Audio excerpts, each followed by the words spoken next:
Welcome all my dear students to Sudharma's Physics Classroom. We are discussing the topic electromagnetic induction from class 10 physics.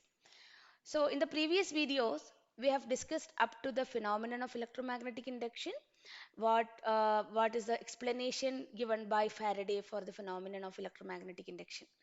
So in today's session, we are going to understand the difference between alternating current and direct current, then how we can produce alternating current. So that means we are going to understand the construction and working of a generator. Okay, so let's get into the topic. So first of all, let's look at this diagram. You can see a cell of 1.5 volt connected to a resistance, and a galvanometer is connected in the circuit. So a galvanometer, galvanometer detects a small amount of current, even a small amount of current. And looking at the galvanometer, we can identify the direction of current flowing in the circuit. So let's see the two activities described here. The galvanometer, cell, resistor and switch are connected in series. The circuit is switched on. So we have to explain what happens to the galvanometer needle. So if you switch on the circuit, we know that this is a cell, and we know the direction of current, conventional current is from positive to negative end of the cell. So there will be a deflection in the galvanometer as soon as the switch is in the on position, and you know that the deflection will be in a single direction, right? It is unidirectional. So as per this diagram, we can say that we have the direction of galvanometer in this direction. The needle will be deflecting towards left side. That means towards the negative end of the cell. But activity 2, the galvanometer is connected to a solenoid. A magnet is moved in and out continuously in the solenoid. This activity I have explained very clearly in the previous video. If you have not watched that video, I will be giving the link for that video in the description box. So galvanometer is connected to a solenoid. Magnet is moved in and out continuously in the solenoid. That means when it is moved continuously in and out of the solenoid, we can see that galvanometer deflects either towards left or towards right. That means in the activity 1, where we have used a cell, the direction of galvanometer is unidirectional. That means in a single direction. Wherever that depends on the direction of current. Definitely the galvanometer shows deflection in the direction of current. But if the solenoid is moved into the magnet is moved into and out of the solenoid, the galvanometer direction fluctuates. That shows that the direction of current is changing. And again, depending on the speed of movement of the magnet, the deflection of the galvanometer, up to what extent it is going to deflect, that changes because the amount of induced current will be changing. So here we can understand that a current which flows only in one direction continuously is a direct current. That is what we have seen in the case of a cell. Current that changes direction at regular intervals of time, it is alternating current, AC or alternating current. So where do we get this DC? The a repeated question in our exams are, give a source for DC and AC. DC current can be obtained from a cell or a battery. AC current can be obtained from a generator. You know the current we are using in our household supply, that is alternating current. So how do we produce this alternating current? We can produce alternating current with the help of a generator. So alternating current is a current which changes direction and it changes its magnitude also. Okay, so a DC current, if you are representing a DC current, you can see a straight line graph. Okay, it can be DC voltage or DC current along y-axis. So if you are representing alternating current, then it's going to be in the form of a wave. So this shows that it changes direction and magnitude with respect to time. Okay, so now let's see what is a generator and how does a generator function. So a generator is a device which converts mechanical energy into electrical energy. So what is the major energy conversion? It is mechanical energy into electrical energy. So understand, electric generator is a device which produces alternating current, and it is a device which converts mechanical energy into electrical energy. And what is the principle behind electric generator? Electric generator works based on the phenomenon of electromagnetic induction. So in the phenomenon of electromagnetic induction, we have understood that whenever there is a relative motion between the conductor and the magnetic field, then there will be an induced current produced, right? So here we have a rectangular shaped conductor kept between the pole pieces of a strong horseshoe magnet, and we have two rings and a brush connected to each of those rings, and there is a galvanometer. So you can see two diagrams here. One diagram shows a bulb, that there directly we can see the bulb glowing if the current is produced. So these two rings are called as slip rings. Hope you remember the construction and working of electric motor, right? It looks very similar, but the principle and the working, they are completely different. Diagram looks almost similar. So here we have two brushes B1 and B2, they are stationary, and the rings R1 and R2 will be rotating. So let's analyze the parts in detail and the working.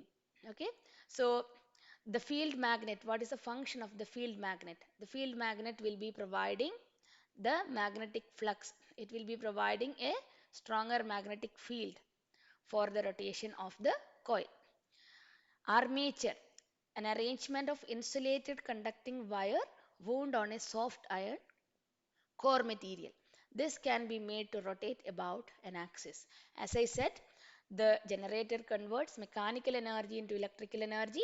So we will be rotating this armature in the magnetic field. So there is a relative motion created between the magnetic field and the armature. So there will be an induced current or induced EMF generated in the rectangular coil ABCD. Okay. And another important part is the slip rings. Slip rings are two complete metallic rings which are welded together with the armature coil. So when the armature coil rotates, the slip ring will be rotating. They rotate along with the armature on the same axis of rotation as the armature. And the most important part, brushes, they are the arrangements which always make contact with the slip rings. Current flows through them to the external circuit. So a major questions we can expect here is, one question is explain the parts of AC generator. Another thing is explain the function of the following parts of AC generator. Any two parts they can ask, and we will have to explain the function of it. So hope it is clear for you.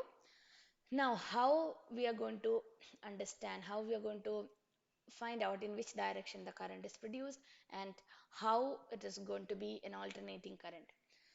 So we are going to rotate this axle. This is called as axle. Okay, so this axle can be rotated. So when we rotate this axle, imagine I'm going to rotate this in the clockwise direction. So if I'm rotating it in the clockwise direction, the arm AB of the armature will be moving upward, right? AB will move upward and CD will be moving downward. So we are going to find out the direction of induced current. So how do you find out the direction of induced current? Using Fleming's right hand rule. So apply Fleming's right hand rule. Hope all of you remember Fleming's right hand rule. We have to keep our right hand, thumb, central finger and forefinger in such a way that thumb indicate the direction of motion of the conductor, forefinger indicates the direction of magnetic field, then the central finger will give you the direction of induced current, right? So here magnetic field is from north to south, then the rotation is clockwise. That means I'm going to apply Fleming's right hand rule on the arm AB. So we can see that the current will be formed. Current in the arm ABCD, right? Current will be from A to B, and then C to D.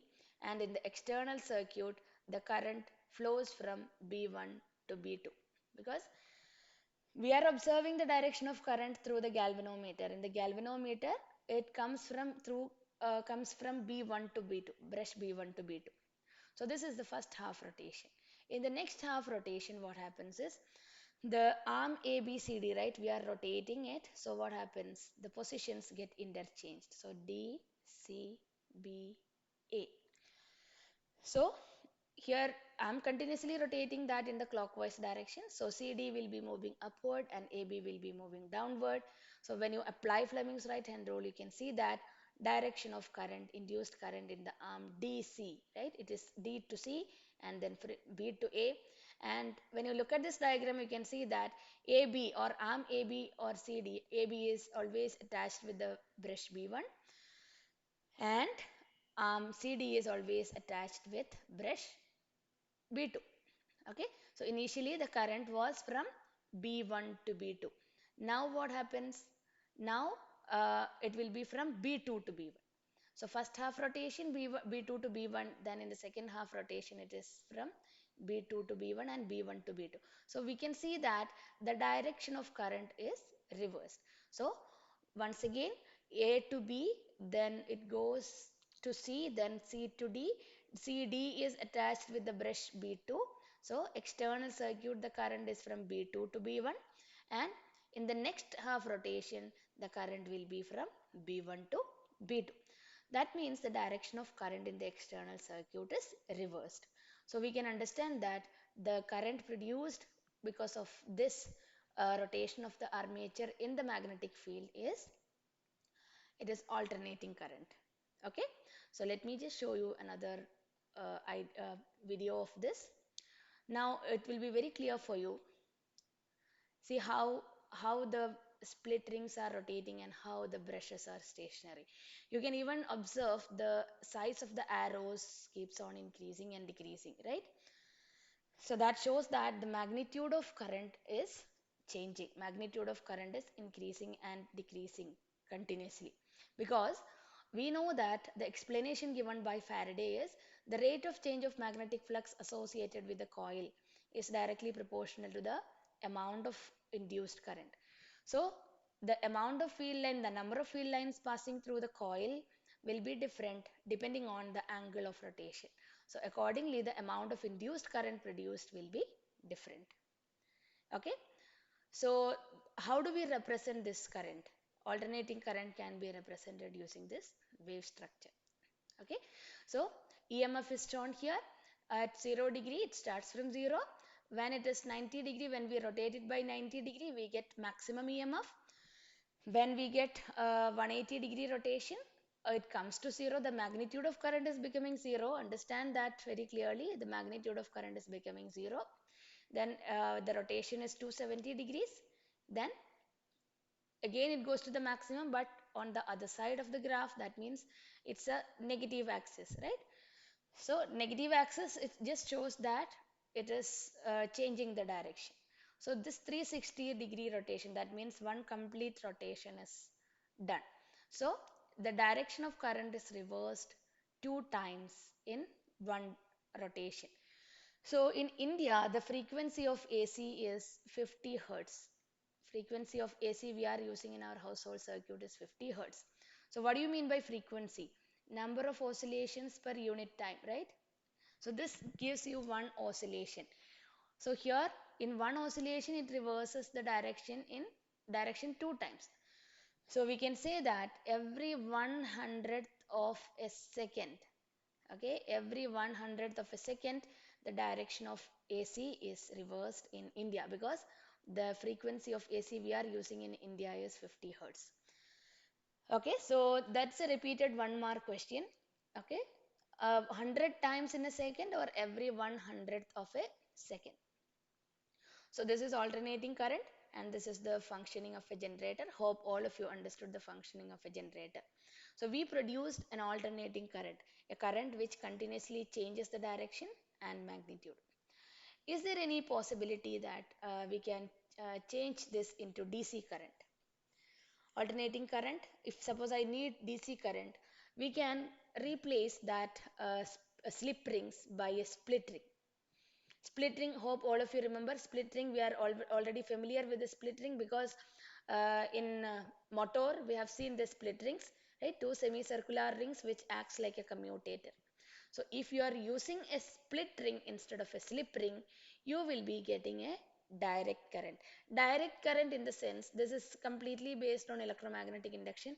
So definitely the magnitude changes will be taking place. But we can avoid the negative axis, right? So we'll be getting the current only in one direction. Okay, this is what happens when we use this split ring instead of a slip ring. So how do you convert a AC generator into a DC generator? Replacing the slip ring by split ring. So hope all of you understood the concept of alternating current and direct current. Hope all of you understood the difference between that. Construction and working of AC generator is very, very important. And how do you convert that AC generator into a DC generator? These are the commonly asked repeated questions in our exams. So after watching the video, read the textbook very carefully. Learn the diagram by drawing. Okay, don't look at the diagram and think that I understood the diagram, I can draw it in the exam hall. You have to practice it at least 2-3 times. Make sure you are drawing it neatly. You know how to label all the parts. It is very, very important because it can be asked for a 5-mark question also. With the help of a neat label diagram, explain the construction and working of an AC generator. Okay, that is another question we can expect. Okay, so read the textbook, learn, and if you have any doubts, put that in the comment box. I will be replying for that. Okay, so I'll be coming soon with the next topic. If you are watching this video for the first time, please subscribe to the channel and click the bell icon for more updates, and then you will get notifications whenever I upload the new lessons. So see you soon with the next topic from the syllabus. Thank you for watching. Bye.